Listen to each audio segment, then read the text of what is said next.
নবনীরদ-নিন্দিত কান্তিধারম রসসাগর নাগর भूपवरं।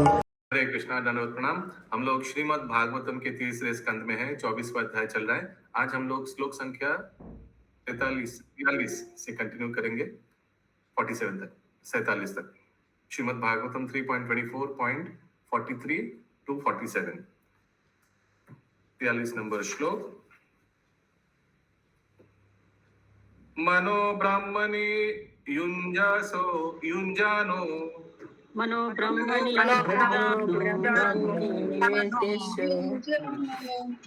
यत्तत्सत् असता परम्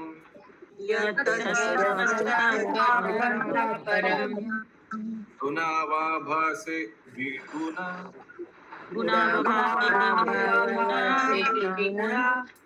एकभक्त्यानुभाविते।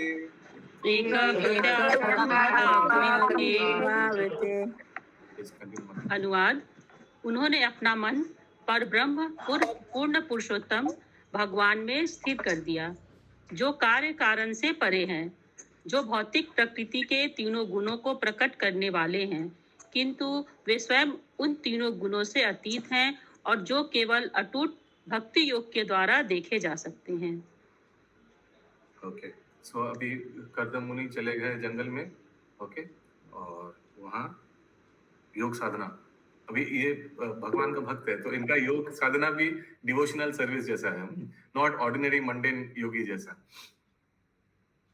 So he fixed his mind upon the SPOG, who is beyond the cause and effect, who manifests in three modes of material nature, who is beyond these three modes, and who is perceived only through unfalling devotional service. अभी ये कौन बोल रहा है? ये actually मैत्री मुनि विदुर जी को बता रहे हैं, ठीक है। तात्पर्य, जहाँ भी भक्ति योग होगा वहाँ भक्त, भक्ति तथा भगवान तीनों बातें अनिवार्यता होंगी। भक्त, भक्ति एवं भगवान, इन तीनों से अलग अकेले भक्ति योग शब्द का कुछ अर्थ नहीं है। श्री कर्दम मुनि ने अपने मन को परम ब्रह्म में स्थिर करके भक्ति योग के द्वारा उनकी अनुभूति प्राप्त की। यह इस बात का सूचक है कि उन्होंने अपने मन को श्री भगवान के साकार रूप पर केंद्रित किया, क्योंकि भक्ति योग तब तक संपन्न नहीं किया जा सकता जब तक कि मनुष्य को परम सत्य के व्यक्तिगत स्वरूप का बोध न हो। गुणावभासे, वे भौतिक प्रकृति के तीनों गुणों से परे हैं, किंतु फिर भी वे तीनों गुण उन्हीं के कारण प्रकट होते हैं। दूसरे शब्दों में, यद्यपि भौतिक शक्ति श्री भगवान से ही उद्भूत होती है, किंतु वे हमारी तरह भौतिक प्रकृति के गुणों से प्रभावित नहीं होते। हम तो बद्ध जीव हैं, किंतु उन पर प्रभाव नहीं पड़ता। यद्यपि अगर आप में से किसी को मैं ये बोलता कि इसका कोई एक एनालॉजी दीजिए, तो आप कौन सा एनालॉजी देते?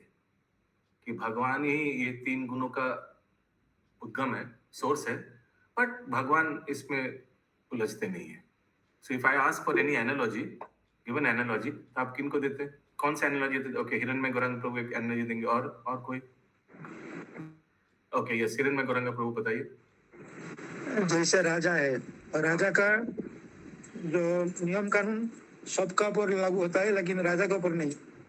हाँ, वेरी नाइस, वेरी गुड, ठीक है, क्लियर है सबको? आगे वैसे आप बोलते हैं ना, जेल में जहाँ तक कैदी जाता है तो जेलर कैदी नहीं बन जाता, उसके ऊपर भी नियम कानून लागू नहीं होता। नहीं, जेलर अगर चोरी करेगा तो उसको भी जेल में डाल दिया जाएगा। हाँ, तो वो राजा वाला एग्जाम्पल सूट करता है, राजा वाला एग्जाम्पल। हाँ, या आगे। हम तो बद्ध जीव हैं, किंतु उन पर प्रभाव। यस, भाग्यराजा माता जी। लोटस फ्लावर एक्चुअली एग्जाम्पल ये है कि शुद्ध भक्त जड़ जगत में है, लेकिन जड़ जगत से प्रभावित नहीं होते। अच्छा, that is useful lotus flower. यहाँ भगवान समस्त ये तीन गुणों का उद्गम है, इज द सोर्स, लेकिन he is not bound by them. So इसे राजा सब नियम बनाता है, लेकिन राजा के लिए लागू नहीं है। ओके, तो माया भी तो हो सकता है ना? माया देवी सब नियम बनाती है। माया देवी भगवान के अध्यक्ष में नियम बनाती है। और माया देवी भगवान का भक्त है, माया देवी गड़बड़ नहीं करेगा। माया देवी गड़बड़ करेगा तो माया देवी को वो सेवा ही देगा नहीं भगवान। या, आगे। हम तो बद्ध जीव हैं, किंतु उन पर प्रभाव नहीं पड़ता। यद्यपि यह भौतिक प्रकृति उन्हीं से उद्भूत है। वे सर्वोपरि व्यक्तित्व हैं और माया से कभी प्रभावित नहीं होते, किंतु हम क्षुद्र जीवात्मा माया के नियंत्रण के अधीन हैं। लेकिन यदि यह बद्ध जीव अपनी भक्तिमय सेवा के माध्यम से निरंतर श्री भगवान के संपर्क में रहे तो वह माया की छूत से मुक्त हो सकता है। इसकी पुष्टि श्रीमद् भागवत गीता में भी हुई है। सगुणान समतीतैतान। कृष्ण भक्ति में लगा हुआ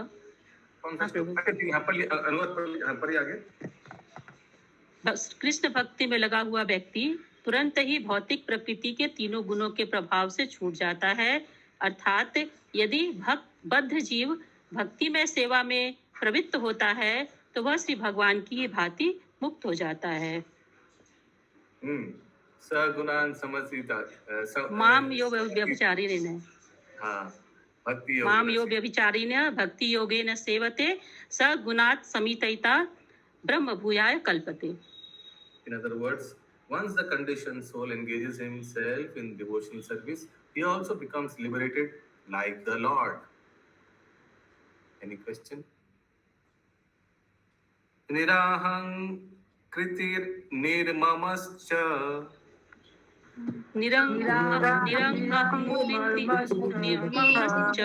nirdvanda samadrik swadrik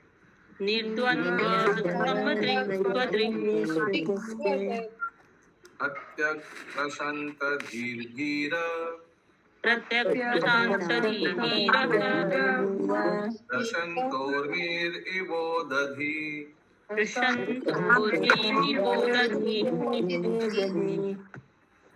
अनुवाद। इस प्रकार वे भौतिक पहचान के मिथ्या अहंकार से रहित और भौतिक ममता से मुक्त हो गए। अविचलित, समदर्शी तथा द्वैत भाव से रहित वे अपने आप को भी देख सकते आत्मदर्शी थे। वे पूर्णतः अंतर्मुखी हो गए और उसी प्रकार पूर्णतः शांत बन गए, जिस प्रकार लहरों से अविचलित समुद्र। तात्पर्य।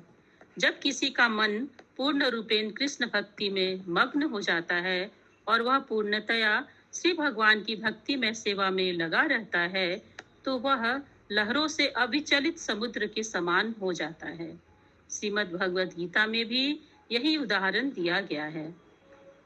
मनुष्य को समुद्र की भांति बनना चाहिए।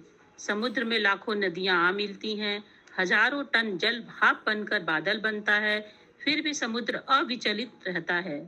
अतः प्रकृति के नियम अपना काम करते रहें, किंतु यदि मनुष्य श्री भगवान के चरण कमलों की भक्ति में स्थिर हो चुका है तो वह विचलित नहीं होता, क्योंकि एग्जांपल ना, कितना परफेक्ट एनालॉजी। आगे। क्योंकि वह अंतर्मुखी होता है। वह बाहर भौतिक प्रकृति की ओर नहीं देखता, बल्कि वह अपने अस्तित्व की आध्यात्मिक प्रकृति की ओर भीतर देखता है तथा शांत भाव से श्री भगवान की भक्ति में सेवा में लगा रहता है।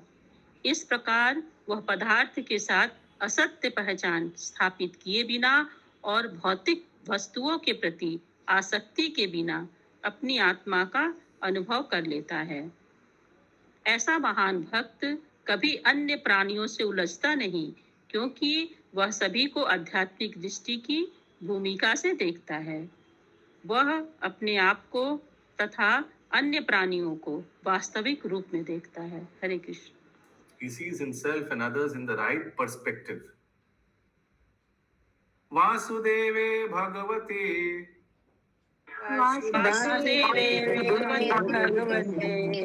सर्वज्ञे पृथक् आत्मनि सर्वज्ञे प्रत्यगात्मनि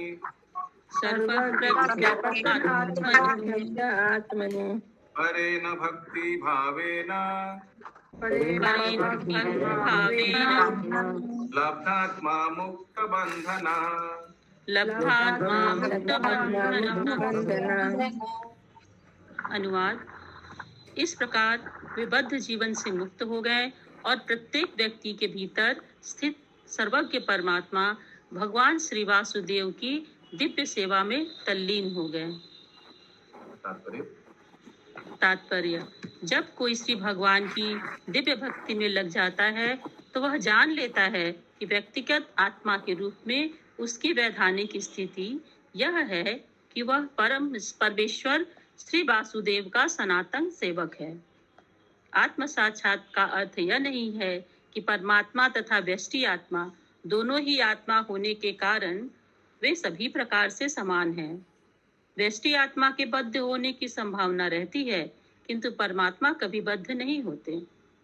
जब बद्ध आत्मा को यह बोध हो जाता है कि वह परमात्मा के अधीन है, तो उसकी यह स्थिति लब्ध आत्म साक्षात्कार अथवा बंधन मुक्ति अर्थात भौतिक कलमश से मुक्ति कहलाती है।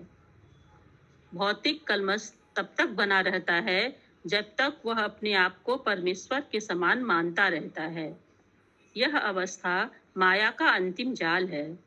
माया सदैव बद्ध जीव को प्रभावित करती है। यदि पर्याप्त चिंतन तथा मनन के उपरांत भी कोई अपने आप को परमेश्वर से अभिन्न मानता है, तो यही समझना चाहिए कि वह माया के सघनतम जाल में है। हरे कृष्णा। इधर ये अपने आप को भगवान के समान मानते हैं, इसका और भी ब्रांचेस है, यानी अपने आप को श्रेष्ठ मानते हैं, अपने आप को कर्ता मानते हैं, और थोड़ा ऐड कीजिए, अपने आप को महान मानते हैं, अपने आप को सोचते नियंत्रण कर पाएंगे, अपने आप को कंट्रोलरशिप मानते हैं, आई हैव द कंट्रोल, मैं सब ठीक कर दूंगा, अपने आप को डूअर, हाँ प्रभु बोलिए, डिक्टेटरशिप, यस, मैं सब संभाल लूंगा, मैं सबको संभालूंगा, ये है लॉर्ड। ऐसे नहीं कि अपने आप को भगवान मानते हैं। तो हो सकता है कि भक्त में भी ऐसा हो, ऐसे मेंटालिटी हो। भक्त तो नहीं मानेगा अपने आप को भगवान, लेकिन भगवान जैसा जो गुण है वो सोचेगा कि वो भी मैं कर सकता हूँ, I can also control all this, मैं सब नियंत्रण कर रहा हूँ, मैं सबको चला रहा हूँ, मैं सबको पोषण कर रहा हूँ। ये मेंटालिटी आ सकता है। This is like lording mentality. आगे परेन शब्द अत्यंत महत्वपूर्ण है। पर का अर्थ है दिव्य, भौतिक कलमश से अप्रभावित। अपने आप को श्री भगवान का नित्य दास समझना पराभक्ति कहलाती है। यदि मनुष्य का भौतिक वस्तुओं से लगाव रहता है और वह किसी लाभवश भक्ति करता है, तो वह विधा भक्ति, कलमश युक्त भक्ति कहलाती है। पराभक्ति के निष्पादन से ये थोड़ा एक बार पढ़ लेते हैं। Full consciousness that one is an eternal servant of the Lord is called parabhakti. If one has any identification with material things and executes devotional service for attaining of some material gain, that is called viddha bhakti. Viddha or contaminated bhakti. Viddha, contaminated. Yani mistreated bhakti. One can actually become liberated by execution of parabhakti, yani shuddha bhakti. Continue, Mataji. यहाँ पर एक शब्द सर्वज्ञ का उल्लेख हुआ है। प्रत्येक हृदय में स्थित परमात्मा सब कुछ जानते हैं। मुझे शरीर परिवर्तन के कारण विगत कर्मों का विस्मरण हो सकता है, किंतु परमेश्वर परमात्मा रूप में मेरे भीतर स्थित हैं और वे सब कुछ जानते हैं। फलतः मुझे पूर्व कर्मों का फल दिया जाता है। मैं भूल सकता हूँ, किंतु श्री भगवान मेरे पूर्व जन्म के सुकर्मों या दुष्कर्मों के अनुसार मुझे सुख या दुख प्रदान करते हैं। मनुष्य को यह नहीं सोचना चाहिए कि चूंकि उसे गत जीवन के कर्मों का स्मरण नहीं है, अतः वह कर्म फलों से सर्वदा मुक्त हो गया है। कर्म फल तो होंगे ही, किंतु किस प्रकार के होंगे, इसका निर्णय परमात्मा द्वारा होगा, जो उनके साक्षी हैं। हरे कृष्ण। क्योंकि बहुत लोग बोलते रहते हैं कि हमने कुछ नहीं किया, हम कुछ गलत नहीं किया, किसी का नुकसान नहीं किया, क्यों ऐसा मेरे साथ हो रहा है। एक्चुअली उसको स्मृति नहीं है, अभी नहीं किया, पूर्व जन्म का स्मृति है नहीं। Nothing happens by chance, everything has a cause. अगला श्लोक 46 नंबर। आत्मानां सर्वभूतेषु भगवन्तम् अवस्थितम् भगवन् अवस्थितम् अपास्यत् सर्वभूतानि अपश्यत् सर्वभूतानि भगवत्यपि चात्मनि। भगवत्यपि अनुवाद। उन्हें दिखाई पड़ने लगा कि सबके हृदय में पूर्ण पुरुषोत्तम भगवान स्थित हैं और प्रत्येक जीव उनमें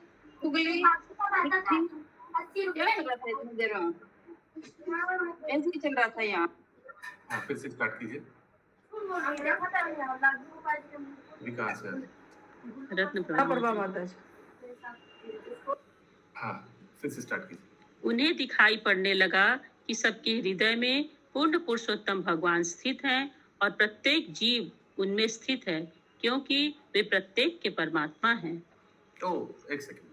He began to see that the Supreme Personality Godhead is seated in everyone's heart and that everyone is existing on him and everyone is existing on him because he is the super soul of everyone. Okay. भगवान सब में है और सब भगवान में है। ये ठीक वही मिट्टी वाला लीला जैसा ना, जो ठाकुर जी मिट्टी खाए थे तो जो यशोदा माँ ने दिखा था, तो क्या भगवान सब में कैसे हैं? परमात्मा रूप में। सब भगवान में कैसे हैं? विराट रूप में। He is the super soul of everyone. So सबको लेकर चल रहा है भगवान। Everybody is existing in him. तात्पर्य। प्रत्येक प्राणी पूर्ण पुरुषोत्तम भगवान में स्थित है। इसका अर्थ यह कदापि नहीं है कि प्रत्येक प्राणी भी भगवान है। श्रीमद् भागवत गीता में भी इसकी व्याख्या की गई है। परमेश्वर पर सभी वस्तुएं आश्रित हैं, किंतु इसका अर्थ यह नहीं है कि परमेश्वर सर्वत्र हैं। इस रहस्य को महान भक्त ही समझ सकते हैं। भक्त 3 प्रकार के होते हैं। हरे कृष्णा, ये समझ में लाइन, मगर इसका मतलब ये नहीं है कि परमेश्वर सर्वत्र है। ये लाइन समझ में आया? Everybody is residing in God, लेकिन इसका मतलब नहीं कि परमेश्वर सर्वत्र है, यानी सब भगवान हो गया। फिर एक बार बताइए प्रभु जी। फिर से मैं बता रहा हूँ, फिर से वो लाइन पढ़िए, मिसअंडरस्टैंडिंग हो सकता है। इसकी व्याख्या भगवत गीता में भी इसकी व्याख्या की गई है। परमेश्वर पर सभी वस्तुएं आश्रित हैं, किंतु इसका अर्थ भी नहीं है कि परमेश्वर सर्वत्र हैं। हाँ, सो परमेश्वर एवरीबडी इज रिसाइडिंग ऑन परमेश्वर, लेकिन इसका मतलब so everybody is residing on परमेश्वर माने परमेश्वर सब है, वो नहीं है।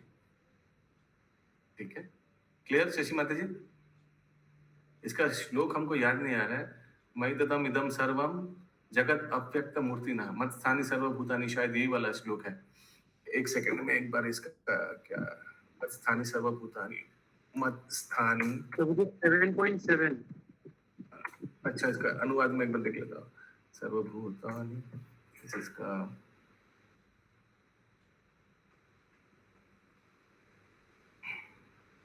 अनुवाद ना, अरे यार हिंदी आ जाता है। यस, आशीष प्रभु कौन सा वाला श्लोक है? I think 7.7। 7.7।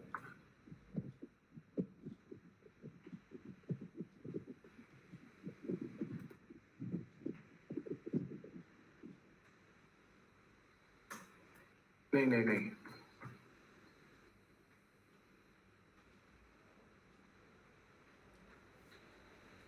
नहीं नहीं, मत स्थानी सर्वभूतानि। हाँ, कौन सा श्लोक था? कौन श्लोक हमको याद नहीं प्रभु।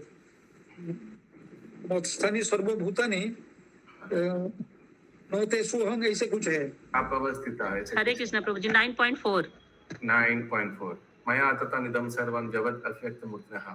या इसका translation, the entire cosmic manifestation is pervaded by me in my unmanifested form. All living beings dwell in me, but I do not dwell in them. हाँ, यही वाला था। अरे बोल, सही टाइम पे आ गया।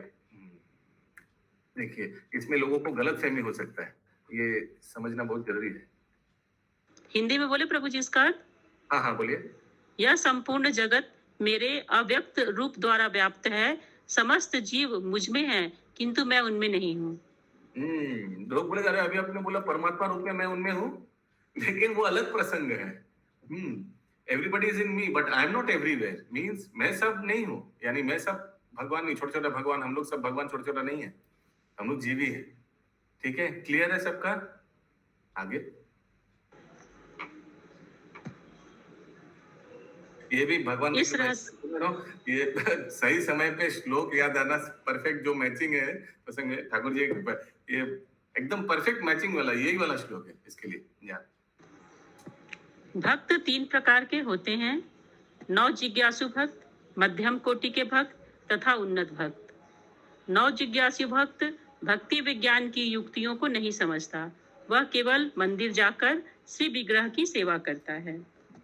मध्यम कोटि का भक्त यह समझता है कि ईश्वर कौन है, भक्त कौन है और कौन अभक्त है, कौन निर्दोष है, और वह इन सब के साथ साथ भिन्न भिन्न प्रकार से आचरण करता है।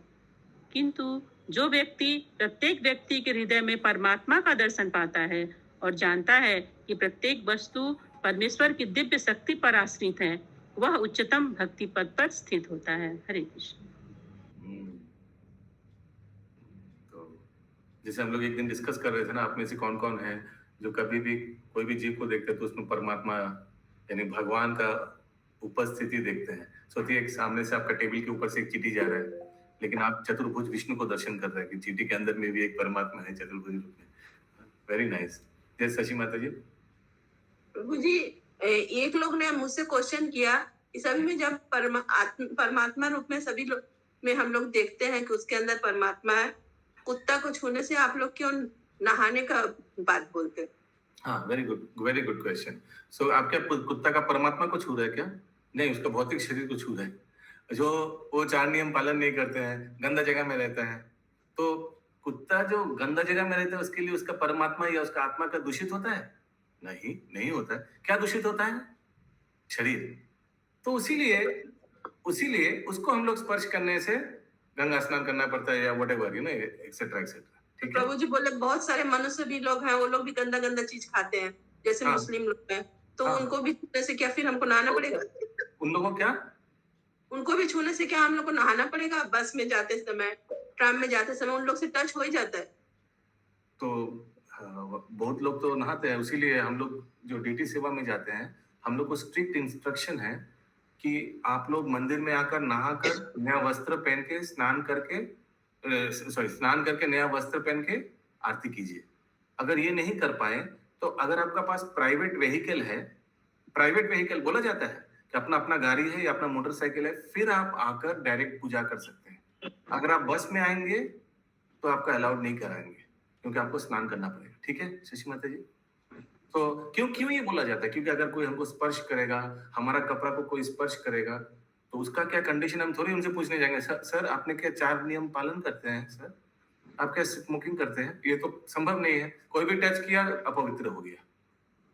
तो प्रभु जी डीटी सेवा करते समय ना हम लोग स्नान करेंगे, उनको टच बस से आके तो तुरंत कोई स्नान नहीं कर लेगा घर पे। मत करिए।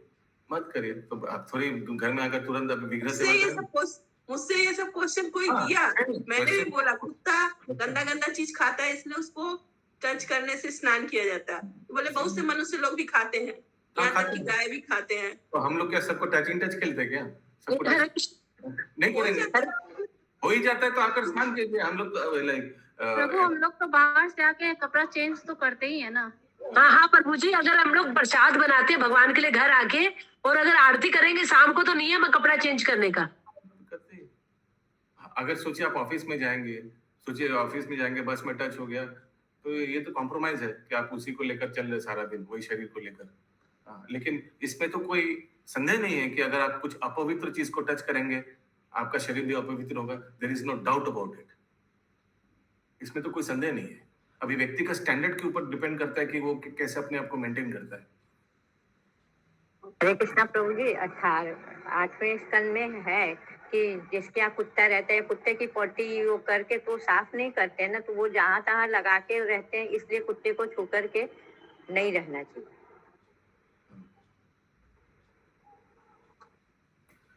हरे कृष्णा। हो गया माता जी इसका तात्पर्य खत्म? हाँ प्रभु जी हो गया। श्लोक होगा नेक्स्ट। अंतिम श्लोक 47। तो इसीलिए बहुत कुछ बोला जाता है। ये प्रभुपाद एक पर्पट में बोलते हैं सो के उठने से स्नान करना पड़ता है, लिखा है ना। शरीर अपवित्र हो जाता है, तमोगुण में रहता है सोना। सोना is considered to be in a mode of ignorance. So once we get up from sleep, we should take a bath. ब्राह्मण should take a bath. बात लिखा है, ब्राह्मण को मिनिमम 3 बार नहाना चाहिए। फिर मिनिमम 3 times ब्राह्मण must take a bath। पुजारी तो जो पुजारी है मंदिर का, वो तो कभी ठंड है क्या है वो बोलेगा कि हम तो मंदिर में ही थे, क्यों स्नान करें, किसी को तो मैंने छुआ नहीं, still have to take a bath because आप अभी ऑल्टर में घुसने जा रहे हैं। सो स्ट्रिक्ट फॉलो करना चाहिए। जो स्वच्छता फॉलो करता है वो आस्ते आस्ते अनक्लीन अवस्था में नहीं रह पाएंगे, अनक्लीन व्यक्ति के साथ नहीं रह पाएंगे। He won't be able to adjust himself. It's good. हरे कृष्ण प्रभु। हरे कृष्ण प्रभु, हम तो ड्यूटी समय में भी नहीं जाते हैं, ड्यूटी का बर्तन के लिए जाते हैं, बर्तन धोने जाते हैं, तो भी मेरा मन नहीं मानता है कि भगवान का बर्तन कैसे इस शरीर को छुए। हम जाते हैं, स्नान करते, उसके बाद ही करते हैं। जो ड्यूटी बैकअप्स है उन लोग के लिए भी स्ट्रिक्ट रूल्स है। हाँ। I'm sure जो माला सेवा है उनके लिए भी कुछ रूल्स होगा जरूर। इधर बहुत माता जी लोग माला सेवा करते हैं, उन लोग के भी हम लोग भी नहा धो के स्वच्छ कपड़ा पहन के जाते हैं। अगर बस में जाना है तो 2 कपड़ा लेके लोग जाते हैं, एक वो बदल लेते हैं तब किचन में या माला सेवा करके ढुकते हैं। और अगर टैक्सी में जाते हैं तब भले ही मतलब डायरेक्ट गंगा जल छिड़क के आचमन करके लगते हैं। ऐसा है नियम वहाँ भी। नियम के साथ प्रभु जी, ये भी भाव अगर आएगा तो ऑटोमेटिक आपका इच्छा नहीं करेगा। हाँ। कि भगवान इतना शुद्धता में है। मंदिर में जब सेवा करेंगे, मंदिर तो वेट नहीं करेगा कि अपने भाव आ रहे हैं या नहीं, तो मंदिर तो डायरेक्ट रूल्स बना दिया, ये आएंगे करना पड़ेगा। ये संगनी साहब के माध्यम संध्या पूजा भी करते बिना चेंज के नहीं करते, स्नान कर ही लेते हैं अगर ठंडा नहीं रहा। शाम का घर का पूजा भी चेंज करके ही टच करते। और एक अच्छा ये बात उठा, और अगर सोचिए ठंड में भी है, बार बार स्नान करना पड़ रहा है, तो फिर वो आप हाफ स्नान कर सकते व्यक्ति, कमर स्नान, कमर से। मैंने अगर घर की बात है, मंदिर में तो फुल, उसमें तो कोई कॉम्प्रोमाइज नहीं है, लेकिन सोचिए कुछ ठंड लग गया तो इसीलिए कमर स्नान आप 50% कमर के नीचे से स्नान कर सकते हैं। सोचिए बार बार, सोचिए अगर किसी का स्टमक अपसेट हो गया, बार बार वॉशरूम जाना पड़ रहा है, तो बार बार स्नान तो नहीं करेंगे तो बीमार पड़ जाएंगे, तो उस समय व्यक्ति ये अर्ध स्नान कर सकता है। ओके, ये प्रैक्टिकल चीज आगे बहुत हम लोग का डिस्कस होता था क्लास में। अभी तो क्लास शुरू होता है डायरेक्ट और खत्म होता है बुक। और वो हम लोग कोई प्रसाद अगर पा लेंगे, वो कपड़ा पहन के प्रसाद पा लेंगे, तो फिर हम लोग किचन में जाना होगा टेम्पल में, तो फिर हम लोग को कपड़ा चेंज करना होता है। हाँ, यस, कपड़ा जूठा हो जाता है। अगला श्लोक 47। इसीलिए बहुत भक्त लोग पूछते हैं नहीं मैं जमीन पे ठीक हूँ, तो बोल नहीं आसन बसे प्रसाद पान, है ना। लोग बोलते नहीं मैं जमीन पे, नहीं आसन में बैठा के प्रसाद लेना चाहिए। क्यों? Because you are going to contaminate the entire room. इसीलिए मंदिर में कहीं भी हॉल में कहीं भी आप प्रसाद ले रहे तो you should sit on an आसन, आसन में बैठ के प्रसाद ग्रहण करना चाहिए। ओके, एनर्जी पास हो जाता है ना, इसीलिए ना। हरे कृष्णा प्रभु जी। आप यहाँ आपका हाथ झूठा है, ठीक है। आप सोचिए आप पूरी सब्जी खा रहे हैं दाहिना हाथ से। हरे कृष्णा प्रभु जी। एक सेकंड माता जी। सो दाहिना हाथ से अगर आप पूरी सब्जी खा रहे हैं, बाया हाथ से आप भागवतम छू सकते हैं? बोलेंगे ये हाथ तो मेरा झूठा नहीं है, कोई बोल सकता है ना। ये पूरा शरीर झूठा है आपका, क्योंकि आपने दाहिना हाथ से पूरी सब्जी खाया। सो पहले उसको हाथ धोइए, कुला कीजिए। मुंह धोना भी इंपॉर्टेंट है। हाँ, बहुत लोग प्रसाद लेकर मिलने के बाद अगर कुली नहीं किया तो your still body is contaminated. So हाथ धोना, मुंह कुली करना, ये सब जरूरी है। देन यू कोई स्टैंडर्ड अगर किसी का हाई है तो आचमन करेगा, फिर ग्रंथ को छुएगा, और की भी किसी का हाई स्टैंडर्ड है वो स्नान करेगा, फिर ग्रंथ को छुएगा। महामुक्तमणि माता जी। हरे कृष्णा प्रभु जी। तो जब हम लोग खाना खाएंगे तभी नहाएंगे? खाना खाएंगे तभी नहाएंगे? खाना बात नहीं नहाते। जब जब खाना प्रसाद लेंगे तब तब नहाएंगे। नहीं, ये डिपेंड करता है। अगर कोई मंदिर में सेवा किया तो प्रसाद लेने के बाद उसको नहाना कंपलसरी है वो। लेकिन अगर कोई घर की बात है तो वो तो हम लोग कॉम्प्रोमाइज करते हैं। ठीक है प्रभु जी, हरे कृष्ण प्रभु जी। दंडवत प्रणाम। यस, अगला श्लोक, अंतिम श्लोक इस अध्याय का 47 नंबर। इच्छा द्वेष विहीनेन इच्छा सर्वत्र समचेतसा भगवद भक्ति युक्तेन प्राप्त भागवती गति।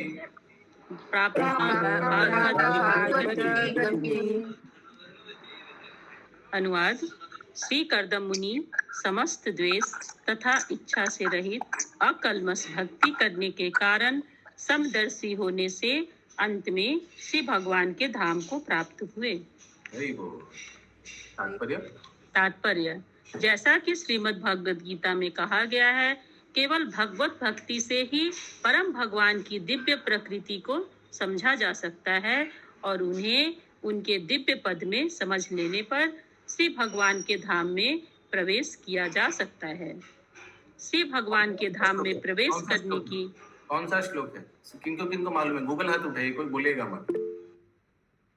फिर से पढ़िए सुषमा माता जी। केवल भगवत भक्ति से ही परम भगवान की दिव्य प्रकृति को पहले से पढ़िए भगवत गीता में। अच्छा, जैसा श्रीमद् भागवत गीता में कहा गया है, केवल भगवत भक्ति से ही परम भगवान की दिव्य प्रकृति को समझा जा सकता है और उन्हें उनके दिव्य पद में समझ लेने पर श्री भगवान के धाम में प्रवेश किया जा सकता है। यस, एक जन दो जन को मालूम है और बाकी किसी को मालूम नहीं है ये श्लोक। इतना सिंपल श्लोक है। जितना लोग भक्ति शास्त्र किए सभी को मालूम है, सभी लोग बोलिए। वही तो चाहिए हमें। I want people to apply. जो परपट पढ़ेंगे तुरंत श्लोक याद आएगा, ऐसा होना चाहिए दिमाग। यस, खुशबू माता जी। गुड़िया तिरमानी आपको दिख रहा है कर्मानी बोलते रहने चाहिए। ये श्लोक आपको बहुत फेवरेट है क्या? देखिए, भगवान के धाम चले जाएंगे अगर कोई भगवान का गुण जानता है, भगवान का अगर कोई गुण समझ लिया, भगवान का ट्रांसेंडेंटल नेचर समझ लिया, तो फिर जो हमारा ये सब जान लेगा वो चला जाएगा। चलिए, और क्या बोले, सब तो बोल ही दिया। यस, पिंकी माता जी।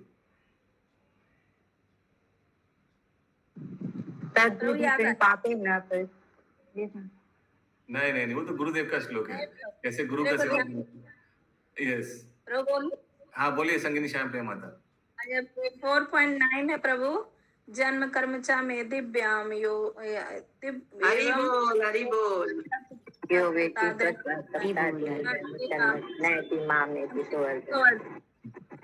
Excellent, very nice. यस, इसका है जो मेरे प्रभु बताऊं अर्थ। हाँ बताइए।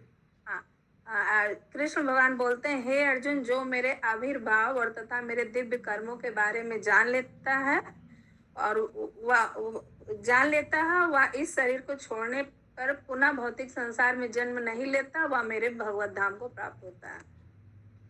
Very nice. यस, कंटिन्यू माता जी। ऐसे क्लिक होना चाहिए तुरंत। हाँ, सबको क्लिक होना चाहिए। यस, हरे कृष्णा। हाँ, सुनीति राधिका। हाँ, प्रभु जी, कभी कभी तो ऐसा उदाहरण आता है ना कि कहीं तात्पर्य, प्रभुपाद जी के तात्पर्य में कि नदियां, समुद्र था, समुद्र में जब बारिश तेज जब आती है रेनी सीजन में, तो सारी जब नदियां मिलती है तो वो समुद्र कामोत्मित हो जाता है, मतलब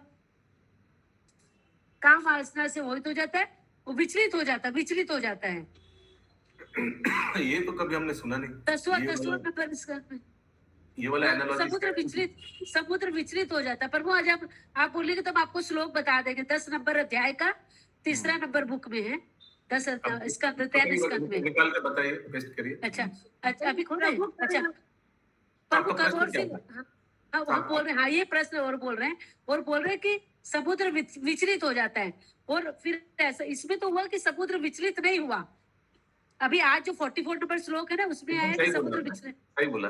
तो उस वो जो आपने 10 वो वाला हमको वो वाला आप पेस्ट कीजिए चैट बॉक्स में, ठीक है? और अच्छा प्रभु आज फिर लेकिन इसमें ये भी दिया हुआ ना कि अब आज हुआ कि समुद्र विचलित नहीं हुआ, लेकिन जो हम आज पढ़े उसमें दिया था कि जो पत्थर है, जो पहाड़ है बड़े बड़े, वो विचलित नहीं हुए बारिश गिरने से, लेकिन समुद्र विचलित हो गया।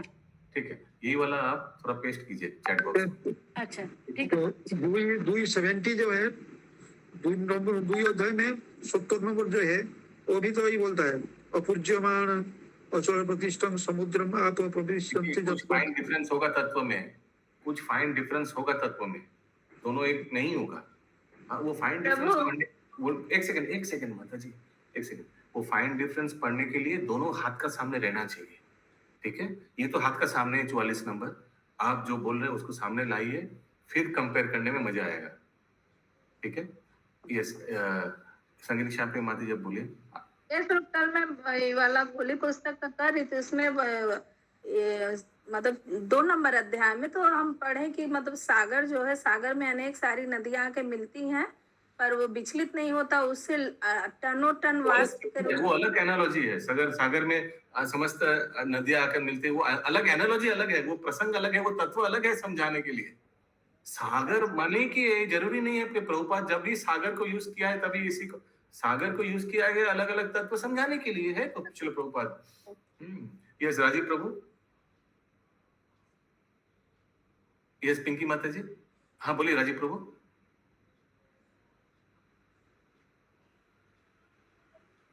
ये जो इस पहले बताया गया कि जो मेरे इस तत्व को जान लेते हैं वो मैं राज्य में प्रवेश कर सकते हैं, भगवान के धाम में प्रवेश पा सकते हैं। तो भगवान के दिव्य गुण में तो वहाँ पे ये वाला श्लोक भी तो हो सकता है, मतलब ये तो परफेक्ट है ही जन्म कर्म, और वो वाला श्लोक भी यहाँ पे हो सकता है। भक्ता मामा भी जाना थी तत्व मत, वहाँ पे तो भगवान ही बोले जो भक्त है वो मेरे को इस तत्व को पूरी जानते हैं और इस तत्व को जान के वो मेरे धाम में प्रवेश करते हैं। Absolutely. Actually, यहाँ जो एक लिखा है ना, those who understand the transcendental nature of Supreme Lord, वो जन्म कर्वच्चम ये दिव्यम एवं यो वेति तत्वता, जो मेरा ट्रांसेंडेंटल मेरा ये दिव्य कार्य जो नेचर है वो जानता है, वो थोड़ा उसमें ज्यादा मैचिंग हो रहा है हमको लग रहा है। Anyways, but absolutely वो भी हो सकता है। Yes. Okay. Yes. पिंकी माता जी। हरे कृष्ण प्रभु जी।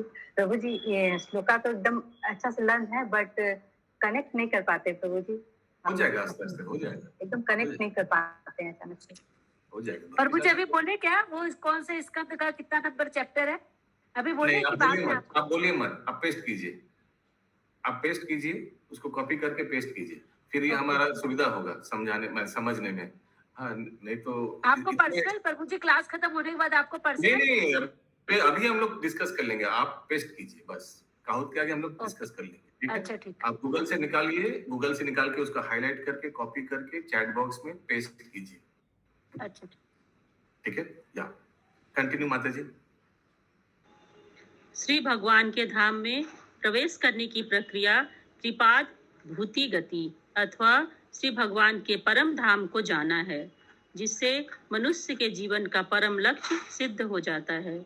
श्री कर्दम मुनि ने अपनी पूर्ण भक्ति, ज्ञान तथा सेवा से परम लक्ष्य को प्राप्त किया, जो भागवती गति कहलाती है। इस प्रकार श्रीमद् भागवत के 3 स्कंध के अंतर्गत श्री कर्दम मुनि का वैराग्य नामक 24वें अध्याय के भक्ति वेदांत तात्पर्य पूर्ण हुए। हरे कृष्ण। हरे कृष्ण। ये लास्ट पार्ट तो हमको भी समझ में नहीं आया ठीक से।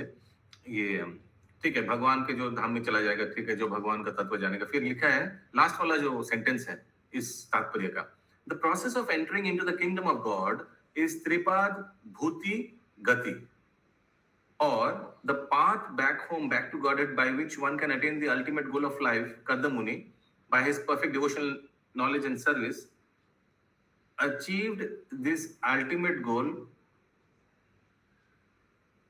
which is known as Bhagavati Gati. Tripad Bhuti Gati, Bhagavati Gati. Tripad Bhuti Gati.